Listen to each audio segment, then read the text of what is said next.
गरुड़ पुराण के अनुसार क्या होता है मौत के बाद। मृत्यु को लेकर हर किसी के मन में सवाल होते हैं और सदियों से इंसानों ने इनके जवाब ढूंढने की कोशिश की। कई धर्म और विश्वास बने और लोग सब में कहीं न कहीं मृत्यु के बाद आत्मा के होने का जिक्र जरूर करते हैं और स्वर्ग नरक की बातें होती हैं।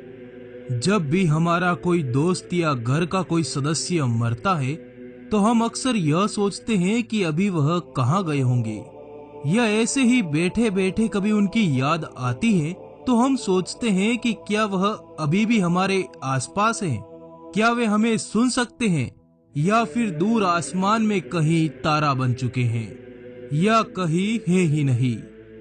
और मृत्यु के बाद तो सब कुछ खत्म हो जाता होगा। इन सभी सवालों के जवाब विस्तार से लिखे हुए हैं गरुड़ पुराण में। गरुड़ पुराण हिंदू धर्म के 18 महाकाव्यों में से एक है। ये वैष्णवी साहित्य का एक भाग है और भगवान विष्णु और गरुड़ के बीच मनुष्य जीवन के अर्थ को लेकर हुई वार्तालाप के रूप में लिखा हुआ है। गरुड़ पुराण में मृत्यु के बाद जीवन, अंतिम क्रियाकर्म और पुनर्जन्म जैसी बातों पर विस्तार से चर्चा है। इसलिए हिंदू धर्म में किसी इंसान की मृत्यु के बाद उसके आखिरी क्रियाकर्मों के समय अगले 12 दिनों तक गरुड़ पुराण का उच्चारण किया जाता है। हमने आपके लिए गरुड़ पुराण से खासकर इन्हीं सवालों के जवाब ढूंढे हैं और इस वीडियो में बताने जा रहे हैं। आप इसे ठीक से समझने के लिए अंत तक जरूर देखिए और इस वीडियो को लाइक करना ना भूले, क्योंकि हम ऐसे ही जीवन से जुड़े रहस्यों पर वीडियो बनाते रहते हैं। तो चलिए शुरू करते हैं। मृत्यु के बाद क्या होता है? मृत्यु के ठीक पहले, मृत्यु के दौरान और मृत्यु के बाद क्या होता है, ये गरुड़ पुराण में अच्छे से समझाया गया है। जब एकदम से कोई इंसान की मृत्यु होती है तो उससे हमारा रिश्ता एकदम से टूट जाता है और हम अक्सर यही कामना करते हैं कि क्या उनसे फिर कभी हमारा मिलना होगा या कभी बात हो पाएगी। असल में मृत्यु एक बहुत ही इंटरेस्टिंग प्रक्रिया है और कुछ भागों में ये पूरी होती है, जो कि इस प्रकार हैं। नंबर 1, अर्थ सोल चक्रों से डिस्कनेक्शन। मौत से लगभग 4-5 घंटे पहले इंसान के पैरों के नीचे स्थित अर्थ सोल चक्र अलग हो जाते हैं, जिसका मतलब है कि धरती की सतह से संबंध टूट जाता है। इंसान की मृत्यु से कुछ घंटे पहले उसके पैर ठंडे पड़ जाते हैं। जब मृत्यु का सही समय आता है तो कहा जाता है कि मृत्यु देवता यम या उनके दूत आते हैं और आपकी आत्मा को लेकर चले जाते हैं। नंबर 2, एस्ट्रल कोड टूट जाता है। जब किसी की मृत्यु होती है तो एस्ट्रल कोड टूट जाता है, जो कि एक तरह से शरीर और आत्मा के बीच का कनेक्शन होता है। इस कोड के कटने से आत्मा शरीर से मुक्त हो जाती है और शरीर से बाहर और ऊपर की ओर निकल जाती है। अगर इतने लंबे समय तक शरीर में बने रहने की वजह से आत्मा को उस शरीर को छोड़ने में मुश्किल आती है तो आत्मा उस शरीर को छोड़ने से मना करती है। वो शरीर से निकलकर वापस घुस जाती है और इधर उधर गति करती है। हमें ये मरने के बाद चेहरे, हाथ और पैरों के मामूली हिलने से पता चलता है। जैसे हमारे लिए किसी की मृत्यु को स्वीकार करना मुश्किल होता है, वैसे ही आत्मा भी शरीर की मृत्यु को मानने से इनकार कर देती है और तब भी आत्मा को जिंदा रहने का एहसास होता है। लेकिन एस्ट्रल कोड टूटने से आत्मा शरीर से अलग हो चुकी होती है और वो चाहकर भी उस शरीर में नहीं रह सकती। उसे शरीर से निकलकर ऊपर की ओर जाना ही होता है, क्योंकि कोई चुंबकीय बल होता है जो उसे ऊपर की ओर खींचता है। नंबर 3, भौतिक शरीर का अंत। इस चरण में आत्मा को उस कमरे में मौजूद लोगों के विचार एक शोर की तरह सुनाई देते हैं।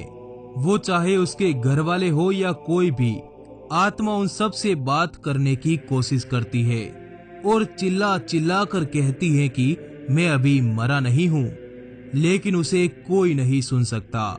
धीरे धीरे आत्मा को एहसास होता है कि वह शरीर अब मर चुका है और अब वापसी का कोई तरीका नहीं है। इस चरण में आत्मा लगभग 12 फीट या यूं कहो कि छत की ऊंचाई पर तैर रही होती है और आसपास हो रहा सब कुछ सुनती और देखती है। नंबर 4, शरीर से छुटकारा। जब अंतिम क्रियाक्रम हो जाता है तो आत्मा यह मान लेती है कि उसका इस धरती पर रहने का माध्यम अब खत्म हो चुका है और वह शरीर जो उसने इतने सालों तक अपना रखा था, अब वह पंच तत्व में विलीन हो चुका है। आत्मा तब एकदम से आजादी महसूस करती है और शरीर में रहते समय उसकी जो भी सीमाएं और रुकावटें थी वह अब खत्म हो चुकी हैं और आत्मा अब सोचने से ही कहीं भी आ जा सकती है। अगले 7 दिनों तक आत्मा अपने शरीर के साथ रहते समय की पसंद की जगहों पर घूमती रहती है, जैसे कि उसका सबसे पसंदीदा कैफे, बगीचे में सुबह की सैर या ऑफिस वगैरह। अगर आत्मा धन दौलत से बहुत ज्यादा लगाव महसूस करती है तो वह तिजोरी के पास भी रहेगी। अगर बच्चों से बहुत लगाव हो तो आत्मा बच्चों के पास रहेगी और उन्हें प्यार करेगी। 7 दिन बाद आत्मा अपने परिवार और धरती को अलविदा कहती है। वो तड़पती है, रोती है, उसे भी अपनों से दूर होने का दर्द होता है और इसी दर्द के साथ आत्मा धरती से दूर होने लगती है और फिर दूसरी दुनिया में प्रवेश करती है। नंबर 5, सुरंग। कहते हैं कि एक बड़ी सी सुरंग होती है जो आत्मा को एस्ट्रल प्लेट तक पहुंचने से पहले पार करनी होती है और इसलिए कहा जाता है कि मृत्यु के बाद के 12 दिन बहुत महत्वपूर्ण होते हैं। हमें सारे अंतिम संस्कार और रीति रिवाज ठीक से करने होते हैं और प्रार्थना करनी होती है। हमें आत्मा से क्षमा याचना मांगनी पड़ती है ताकि वह अपने साथ कोई भी नकारात्मक भाव जैसे कि दुख, क्रोध या नफरत अपने साथ न ले जाए। कम से कम उसके परिवार और नजदीकी रिश्तेदारों को यही करना चाहिए। ये सारे रीति रिवाज, प्रार्थनाएं और सकारात्मक ऊर्जा आत्मा के लिए भोजन का काम करती है और उसे आगे की यात्रा में मदद करती है। उस सुरंग के अंत में बहुत तेज रोशनी होती है जो यह दर्शाती है कि वह एस्ट्रल वर्ल्ड में प्रवेश कर रही है। लेकिन अगर उसके घर वाले यह रीति रिवाज और प्रार्थना नहीं करते तो आत्मा उस सुरंग को पार नहीं कर पाती और फिर वह यही धरती पर फंस जाती है। वह ना तो एस्ट्रल प्लेट तक पहुंच पाती है और न ही धरती पर उसके लिए कोई शरीर होता है, इसलिए वह धरती पर ही भटकती रहती है।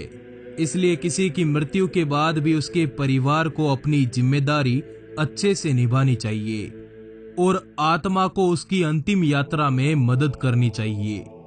नंबर 6, पूर्वजों से मिलाप। मृत्यु के बाद 11वें और 12वें दिन हिंदू सभ्यता में लोग होम, प्रार्थनाएं और रीति रिवाज करवाते हैं, जिससे आत्मा अपने पूर्वजों, नजदीकी दोस्तों, रिश्तेदारों और मार्गदर्शकों से मिलती है। पहले से मृत पूर्वज उसका ऊपरी दुनिया में स्वागत करते हैं और उसे गले लगाते हैं, जैसे हम धरती पर अपने दोस्तों और परिवारों को बहुत समय बाद मिलने पर लगाते हैं। उसके बाद आत्मा अपने मार्गदर्शकों के साथ धरती पर पूरी हुई जिंदगी को एक महान कार्मिक बोर्ड की मदद से गहनता से परखती है। यहीं पर एक दिव्य प्रकाश की उपस्थिति में उसका पूरा जीवन देखा जाता है। नंबर 7, जीवन का सार। यहाँ पर कोई जज नहीं होता और ना ही कोई भगवान। आत्मा खुद ही अपनी जिंदगी की समीक्षा करती है, जैसे पूरी जिंदगी वह दूसरों को जज करती थी। आत्मा अपने साथ हुए बुरे के लिए क्रोधित होती है और बदला लेने की इच्छा रखती है। किसी का जो बुरा किया है उसके लिए पछताती है और उसके लिए खुद ही सजा मांगती है। जैसे कि आत्मा इस समय शरीर से और अपने आप से नहीं जुड़ी होती, इसलिए आखिरी फैसला उसके अगले जीवन का आधार बनता है और इसी आधार पर आत्मा ही अपने अगले जीवन के लिए रूपरेखा तैयार करती है, जिसे ब्लूप्रिंट कहते हैं। हर घटना और मुसीबतें जो झेलनी होगी और हर चेतावनी जिसका सामना करना होगा इस एग्रीमेंट में लिखी जाती है। यहाँ तक कि आत्मा, उम्र, व्यक्तित्व और हालात भी खुद ही चुनती है। उदाहरण के लिए किसी इंसान ने पिछले जीवन में किसी की बेरहमी से हत्या की और मरने के बाद जीवन की समीक्षा करते समय उसकी आत्मा को बहुत अधिक पछतावा हुआ, तो उसकी सजा खुद को देने के लिए आत्मा अगले जीवन में खुद को किसी बीमारी से ग्रस्त होने का दर्द देती है या अन्य कोई भी मुसीबत जिससे उसको अपने किए के लिए सजा मिले। इस तरह खुद को खुद ही जज करके आत्मा ब्लूप्रिंट बनाती है। जितना ज्यादा आत्मा को अपने पिछले जन्म के बुरे कर्मों का पश्चाताप होगा, आत्मा खुद को अगले जन्म में उतनी ही कठिन सजा देती है। इसलिए कुछ गलत करने पर किसी को माफ करना और किसी से माफी मांगना बहुत जरूरी है। नंबर 8, पुनर्जन्म। एग्रीमेंट में हमने जो चुना है हम उसी हिसाब से जन्म लेते हैं। हम खुद ही अपने माता पिता चुनते हैं और माँ के गर्भ में या तो एक फॉर्मेशन के समय या चौथे 5वें महीने में प्रवेश कर जाते हैं, कभी कभी तो जन्म से एक दिन पहले भी।